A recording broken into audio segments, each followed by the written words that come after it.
Hi, everybody. Welcome to this episode of Beyond the Label podcast.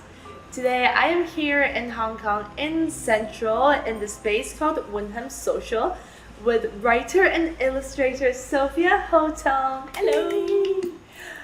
We're here today, so for those of you watching, we're at her show. She'll tell us a little bit about it afterwards. But hi, Sophia. Hi, Leanne. Thanks for having me on.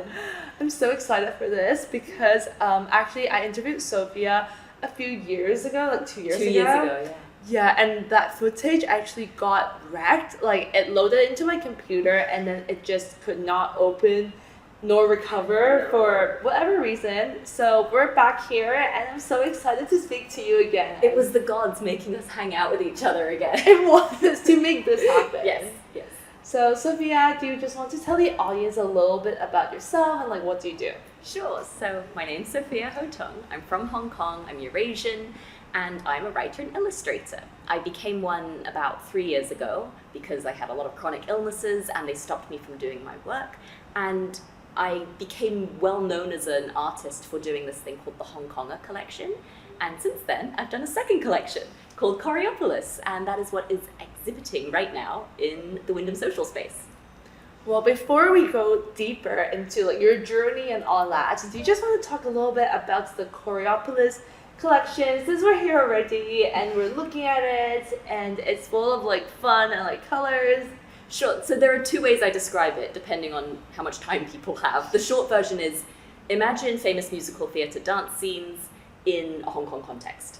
And so you've got Tai Kun, you've got Mei Fu, you've got, I'm looking around, Cheng Chao, Wan Chai, but put them in the context of Chicago, or put them in the context of South Pacific, Newsies, La La Land.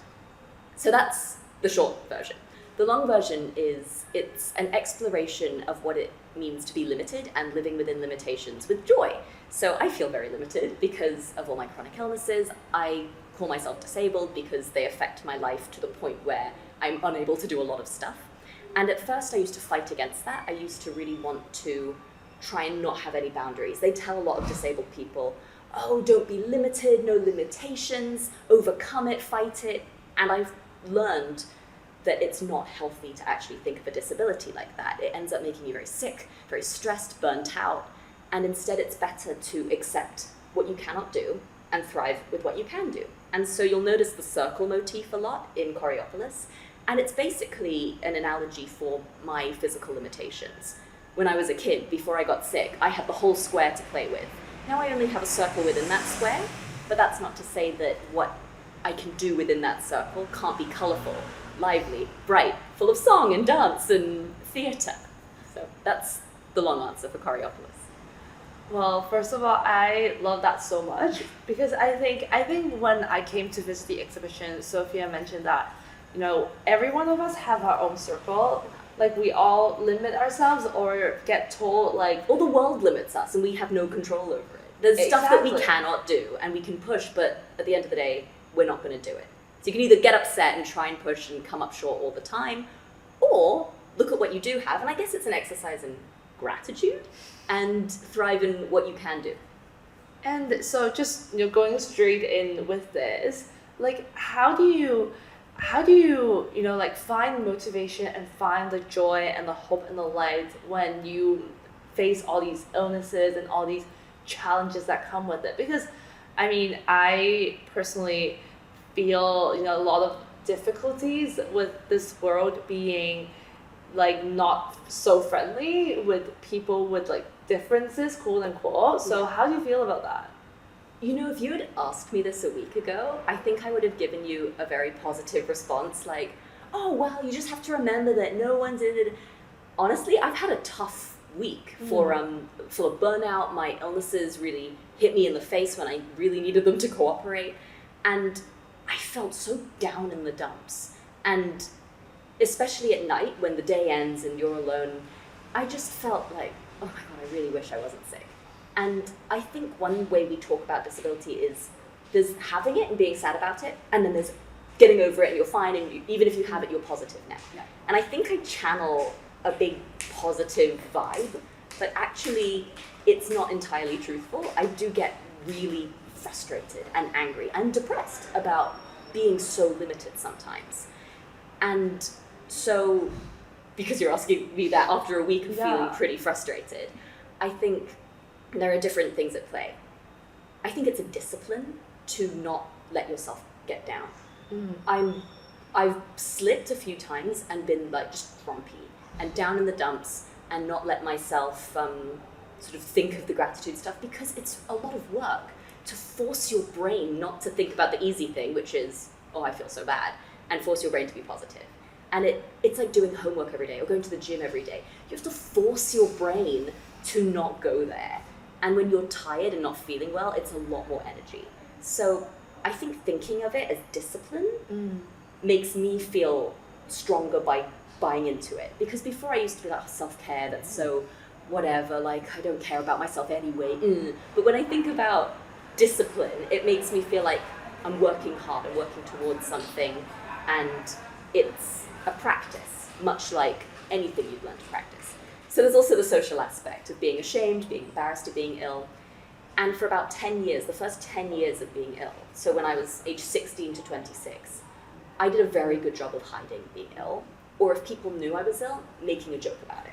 So I'd be like, oh my God, my liver, can't drink, you guys. But I never actually let people see the vulnerable part where I couldn't get out of bed, or I was vomiting from eating something and I didn't know what had caused it. And so I think by the time I turned 26, it was COVID, I was bedridden, and everyone in the world was becoming more honest about how unhappy they were with their situations, because COVID was a real knock. And that made me realize a few things. A, that no one's really caring about what you're doing. Everyone cares more about themselves. And my mum says this a lot. She's always like, when you take a group photo, who do you look at first in the photo? You look at yourself, you don't look at other people unless they look ridiculous. You're not going to notice someone whose eyes are closed or whatever.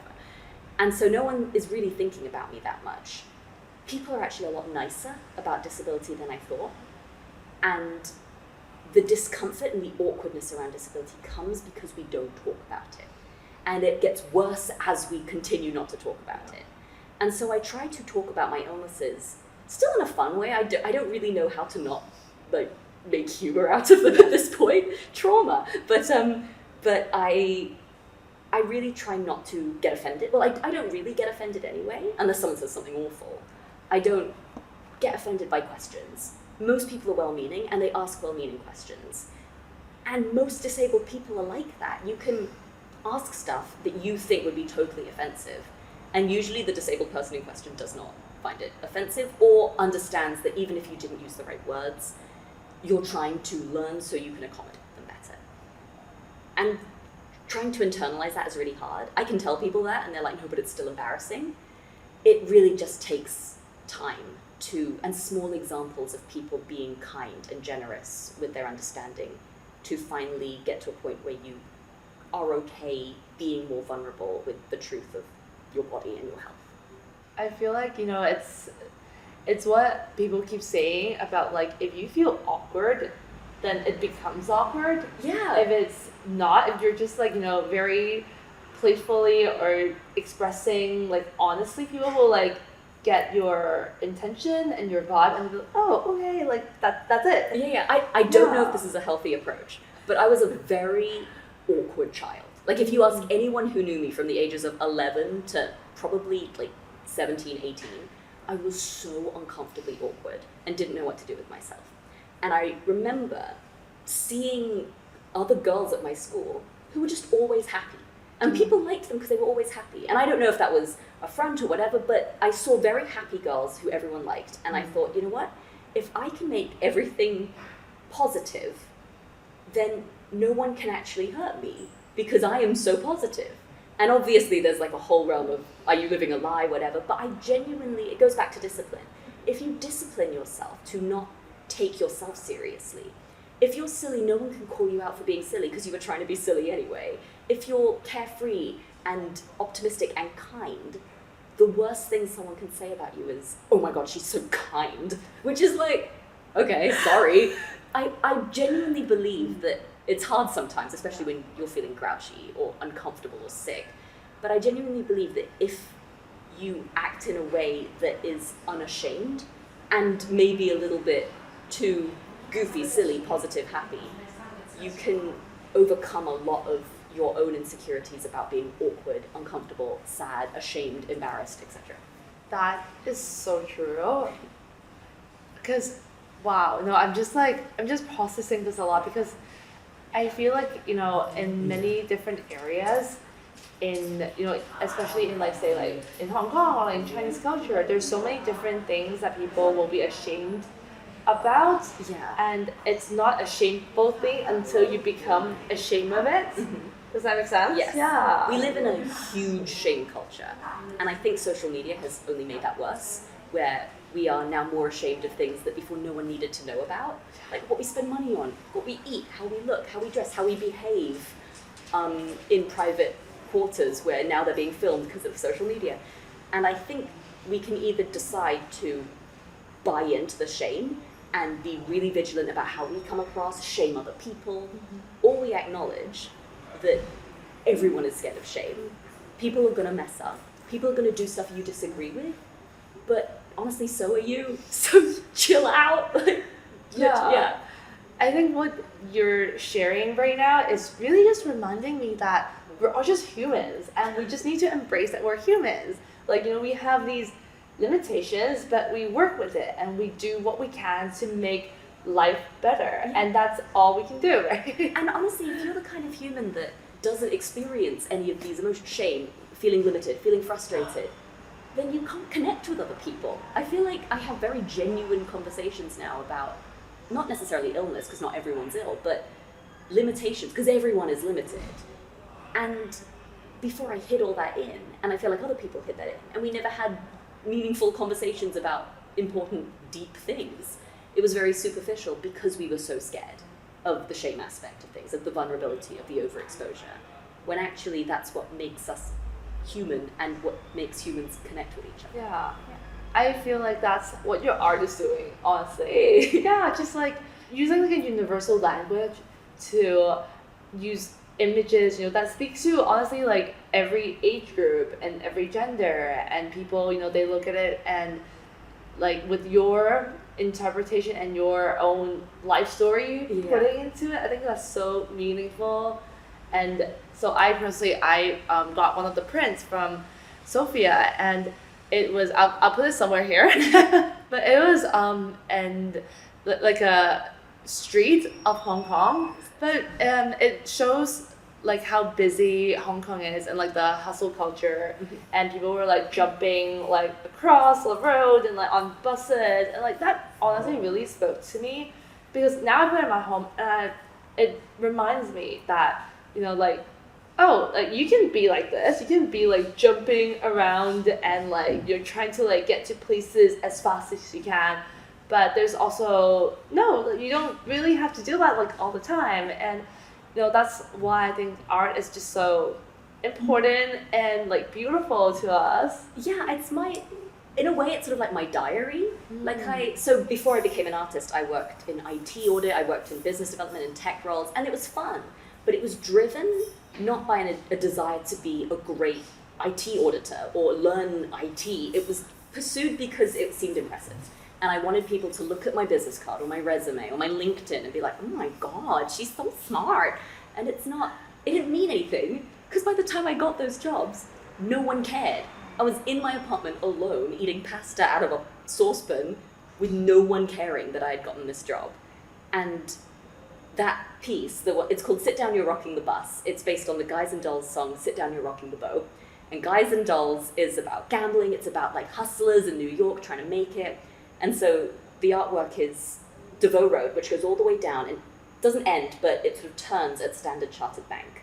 So at the very end of the road, from the viewpoint, you can see Standard Chartered Bank just looming as this tower in the background. And it's got buses going back and forth, but every character is going sideways, just missing the point. And I feel like that's what I was doing. I'm trying to reach this goal of getting money, getting to Standard Chartered Bank, whatever that represents. But I'm not going that way. I'm going this way, leaping from bus to bus on the roofs, not progressing in any respect, when actually I don't even need to be on Devoe Road at all. It's not even a case of which direction you're heading in at any point. I look like a cabin crew.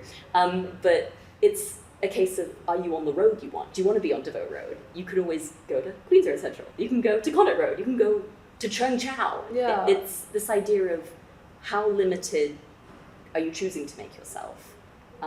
Because one layer of limitation is the direction you're going in, but then the second layer is even the street you're on. Yeah. You can move that as well. How do you feel initially, actually? Like, now we're talking about, like, you know, life directions, right? Like, and obviously when you got, like, diagnosed with your illnesses, your life direction was like Yeah. you had to go on a completely different course. And I know that's how you found, like, painting and drawing and your art. Like, how does that feel? Because I feel like, and the reason why I want to ask this is because everyone on the earth, you know, like, we plan things one way or the other, and then it just gets, like, how do I say? Derailed. Exactly, derailed with many different things that happen in life that are unexpected. Yeah. So, do you have any advice for, you know, anyone who's feeling like lost or stuck, or just like, oh my gosh, like, I was planning to, like, yeah, reach for that goal my entire life, but now, like, because of, like, COVID or, like, whatever, and now I might not be able to do that anymore. So one thing is, I don't think anyone actually has the life they imagine they'd have, but you can take versions of it and end up with the key core of what you wanted. So when I was a kid, all I wanted to do was write stories and books, but I also wanted to be an inventor. Like, I wasn't good at science, but I was like, I want to be an inventor. Honestly, now I kind of do that. I'm not making technology, but I have to come up with ways to sell things. I just figured out how to code in JavaScript a calculator on my website to get quotations. That was a fun day. Wow. But it's just, I just wanted to make cool stuff that I wanted to make, and I do that now. And I think when you're a kid, you have I want to be a pop star, but then if you break that down into little bits, you can be like, what about being a pop star do I like? I want to have a community that listens to me sing. I want to have a public forum to sing in, and I want to wear fun costumes. You can do community theatre. You can do open mics. You can start a YouTube channel. Like, there is so much you can still do that A, isn't a job, and B, ticks the boxes of what you actually wanted. And there is a level of, fine, maybe you wanted Taylor Swift level fame, and you're not going to get that at your local, but I think there's valuing what is actually important to you. And a lot of the time, what I've also realized is things never feel like they're enough. So if I asked myself 3 years ago, when I was starting to be an artist, what would be your biggest dream for this art thing? I would probably have said, oh, I really want my art to be in a book. And then I'd say, great, you get that. You get the Hong Konger anthology. That is a book with all your art in it. But you're not happy when that happens.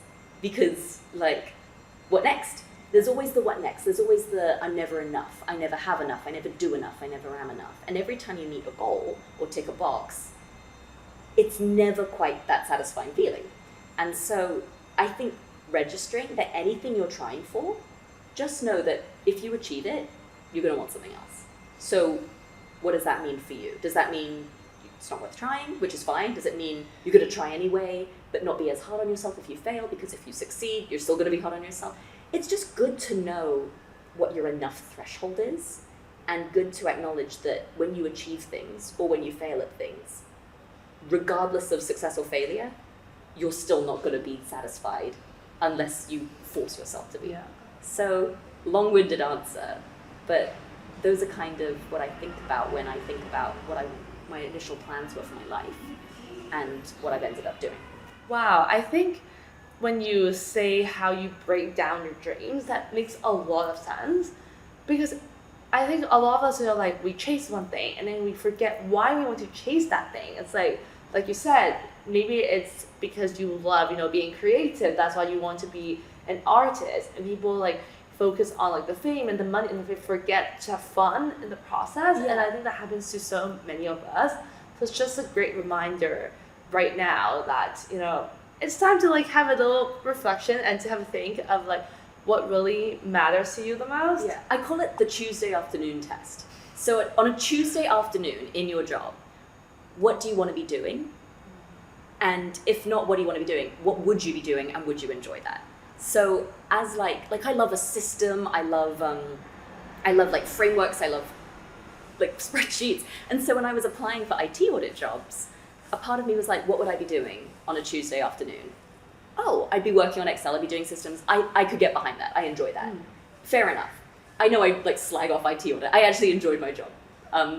But with art, or with being a pop star, are you looking forward to whatever a pop star is doing at 4 p.m. on a random Tuesday? Riding in a bus, having to like do a negotiation, having to be in the studio writing something and nothing's coming to her. Like, what do you, I don't know anything about pop stars, by the way, but like, I think when you look at your life and look at a random Tuesday afternoon, if you enjoy what that version of your life is doing then, it's a lot more accurate of a gauge than the thought of pop star and no real sense of what that entails. Wow. So I actually teach event planning at some international schools for like a extracurricular things, because that's what I used to do. And the first class I tell them is that event planning 101, it's not the parties. Exactly. Yeah. It's the prep. It's the work. Exactly. Yeah. It's like I make them like make decorations like by hand and to do like budgeting, use like Excel sheets, and that's like the day-to-day things that people don't really like talk about when it's associated to the industry, right? Exactly. You know, they only look at like the glamorous. So I think that's just whoa. Like I need to remember this actually. Like if I ever like go find a job, it's like okay, like what am I doing on a Tuesday afternoon? Yeah, it's I don't know why I picked Tuesday as the most boring day, but it's so far from the weekend. It is. It's late in the day. You it's like soul destroying that particular moment. Are you happy doing the most soul destroying task in the most soul destroying period of the week?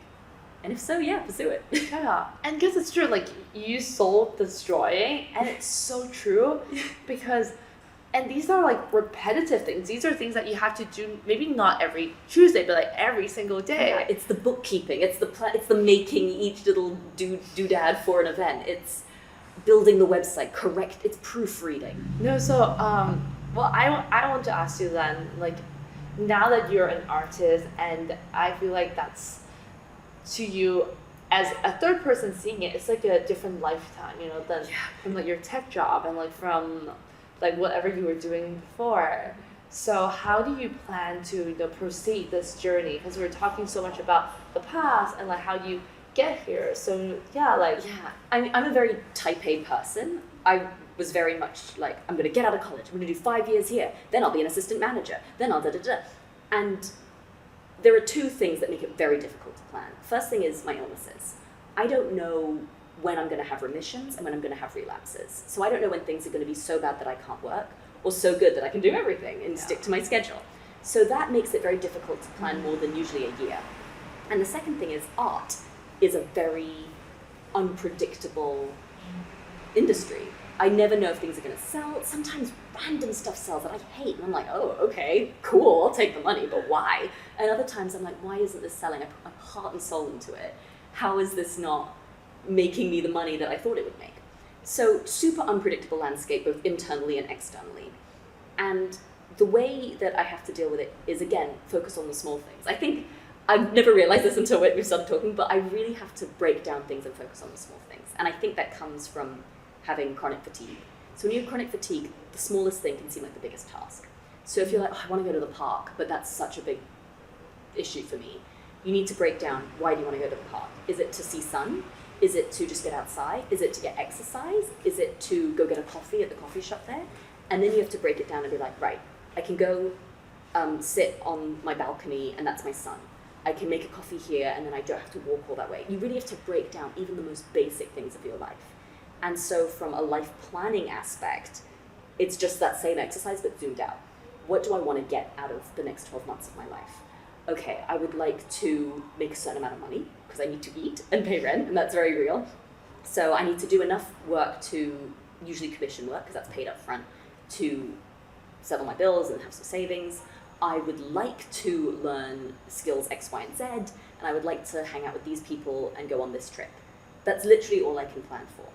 And what I try to do is I just try and make sure I do all those things to the best of my ability. I make sure every client, I try to make sure every client enjoyed working with me. Everything I made, I'm proud of, and they are happy with.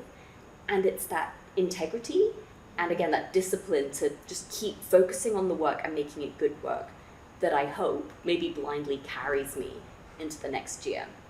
And I've noticed that even the months that I have to take off or be a little bit quieter because I'm getting treatments or I'm ill, when I come back, I can ride on the coattails of old Sophia's like hard work, and people haven't forgotten. I think there's a lot of, like, especially in this fast-paced, unprecedented environment, people forget things. Yeah. But I've noticed that people don't forget as easily as we think they do. And I can disappear and come back, and people remember the work I've done, remember what it was like to work with me, recommend me to friends.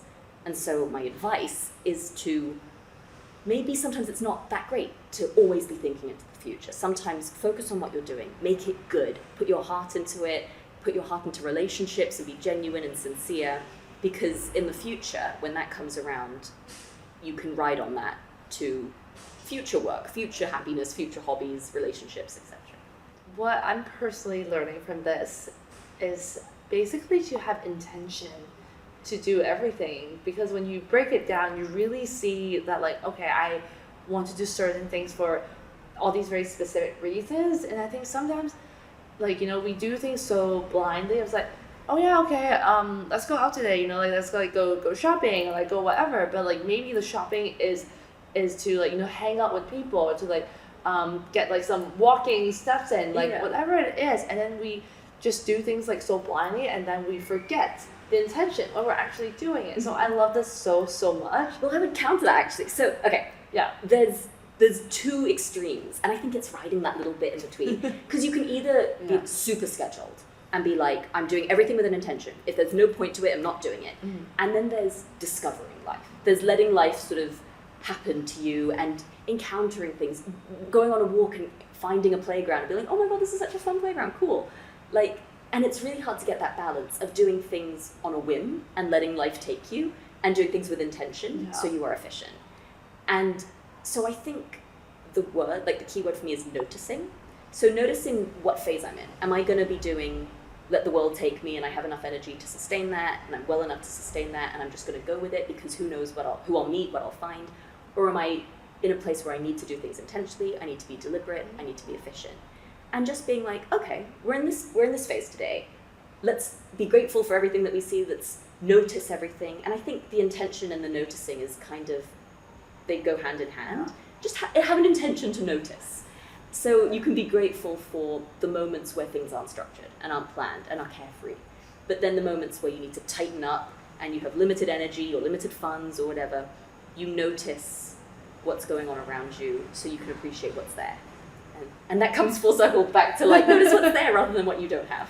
No, exactly, for sure. Like I spoke to my friend a while ago. Like, I was very low on like funds, Yeah. and just like spending money during COVID. And I was like complaining actually, like, to my friend. I was like, oh my gosh, what do I do now? And she was like no, like, what do you mean? Like, you still have, like, you have a budget, but then you just look at things within this budget. You know, you still have so many options within this budget. So it's not like, it's not that you're lacking so much, but you still have so many things that you can do within this amount of money. Yeah. And that really changed my mindset. Yeah, and then it comes back to, it's one of those things where, you know, like, yeah, I know I have money, but it's not enough, and I kind of wanted to spend. And then it comes to the discipline. Like, it's not the discipline of spending less, it's the discipline of being content with what you have. And being like, okay, I'm going to find ways to make this money work. I'm going to research, like, cheaper things to do. I'm going to research how to cook this meal instead of buy it. That takes discipline. But once you train that muscle and use it every day, you don't notice it anymore. Yeah. And then you're really content. And you're like, woohoo, I'm fine. This is fantastic. And I think, like, it's fun in the process too. Like, we just Yeah. have to look in a fun way. Like, it's not that, like, you know, I don't have money, but it's like, you know, I can do so many things, but I just need to, like, research and, like, find it Exactly. out and, like, explore. It's literally like working out. Yeah, you can hate going to the gym, or you can make it fun for yourself. You can film your progress. You can play sports with friends. Eventually, you're running and you're not getting tired. Whereas you would have been tired before because you didn't have the discipline to train every day to get to a point where your body could do that. And it's exactly the same, just with your brain. Yeah. Wow. No, So true. I think we all need to hear this once in a while. And so moving on to actually our last question, like just like tying in with being content and being grateful. Can you just tell us one thing that you love about yourself? One thing that I love about myself. I love how I'm still sticking around. I am very hard on myself sometimes and do a lot of negative self-talk and all that. But I like that I still make stuff.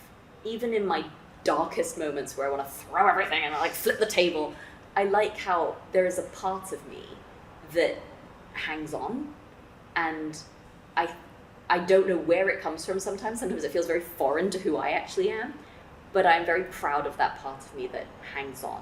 I think everyone has it, so it's not a unique thing to have, but I'm grateful to be part of that large group of people that have the hanger-on mentality. Yeah. I think of it genuinely as a little elf that lives in my tummy and is just like, no, stop thinking that. Like, we're gonna make art, we're gonna do something. And so I'm happy for the little elf. Oh. That sounds like I'm pregnant, but never mind. The little elf in the brain, in the In the heart. brain, yeah. He just sort of lives, he wanders around, he has no home. Yeah. I think that actually like ties into what you were saying earlier, that like, no, it's okay to like come back. Like, you can like take a break, you can do other things and then come back to like art or like whatever, because I think for me personally, I took a digital detox break just for 2 days. I went to a farm in the UK. That's great. And I felt like that was like, I was so scared going in. I was like, oh my gosh, like people are gonna think I disappeared, and I'm gonna miss out everything on like social media. And like after 2 days, like, nope, no one contacted me, no one thought like I mean, yeah, maybe just like my mom, like, okay. But that's the thing, no one's thinking about, no one's like, oh my god, Leanne hasn't posted in a day. Like, no one cares. Exactly. No one notices. Like, when you lose an award, no one notices. They'll only notice if you win it and you talk about it. And like, it's so freeing when you have a moment where you disappear and come back and realize that no one was thinking any of the negative thoughts you thought. Yeah. You're like, oh my god, they don't care. They don't care. It's the best feeling. It is, like, freeing is such a great word to use for this, like, because it's literally like, it's like breaking the circle. Actually, it's like now I can break, I can go like do whatever I want. And I even asked like one of my friends in recruitment, I was like, is it okay to take a mental health break from the corporate world for like a few months? And I was like, why are you even asking this? Like, this is like a no-brainer. Like, people understand this. And I was thinking so hard on this, like, oh my gosh, like people are gonna like judge my CV and like whatever. It's like, nope, they don't care. It's so normalized now, and I think that's the thing. The more normalized it gets, the easier it gets to take time and be more sustainable with your mental health, your physical health. And now that our generation is the one that is the majority in workplaces, we do not have the stigma that used to exist about even things that are so basic to us now, like maternity leave, paternity leave. That was a luxury. It kind of still is in many places. But as our generation takes leadership positions in corporate structures, we are seeing more understanding and more flexibility with taking breaks, because it's the sustainable, like, capitalist thing to do, to make sure your workers are functioning fully by getting rest. It's like charging a phone. Charge the phone. Like, it's a no-brainer to us, and I think it's becoming more of a no-brainer to offices as we start to take over offices. Yeah. I'm just like hopeful, like exactly. Yeah. Who knows what'll happen when? Are you Gen Z or are you a millennial? I am Gen Z. Oh, okay. I'm a millennial. Okay, that's fine. Together, the Zillennials will unite. It's like that poster with the two hands. Yeah. Okay. Yes. Well, yeah. I mean, I really hope that everyone watching and listening like learn from this. I personally learned so much, and just even just being with you, Sophia, like being in this energy, it's just full of like joy and hope and like song and dance like in your artwork. And I was surprised that she didn't break into song and dance. Sorry. I feel like talking to you is so great because it feels like free therapy, and I just got so much clarity on random thoughts. Like, you bring it all together in a way where I'm suddenly like, oh, like the art. And I don't know how you do it, but it's so fun talking to you. It's so great. Thank you, Leah. Oh, thank you so much for being here today. I mean, I am trained in life coaching. I don't know if that makes sense. That makes a lot more sense. I knew that, but now I'm like, it was the coaching. But this has been such a pleasure, just like talking to you, and I really think that it's so meant to be that we are sitting here, re-recording our episode. And do you just want to tell everyone where can they find you online? Thank you. Yes. So you can find me at sophiahotung.com. You can email me at sophia@sophiahotung.com, and my socials are at Sophia Hotung. So SOPHIAHOTUNG. That's it, and you'll find me pretty easily. Well, thank you so much, and we will be updated with everything that you do in art and everything. So we'll talk to you soon. Thank you so much, Leanne. This was so fun. Thank you. Bye.